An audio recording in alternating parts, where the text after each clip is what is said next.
ওই শোনা যায় বাড়ি বাড়ি থেতিরও আওয়াজ। মনের মাঝে পৌষের মেলা বসেছে সইয়াজ। পৌষ মাস তো আমাদের শেষ হয়ে গেল, তারপরে উৎসবার পিঠে নিয়ে এলো।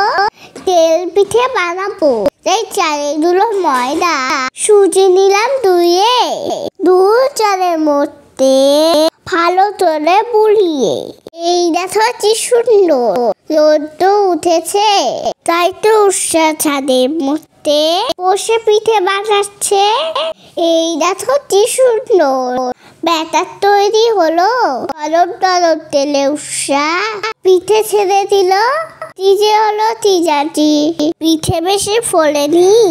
কি করবে উৎসব, আগে তো পিঠে ভাজেনি, তাই যেমন হয়েছে তেমন মেনে নাও।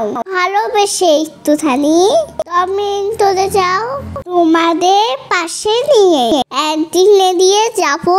পিঠে ভাজা হয়ে গেল, এবার তুলে নেব।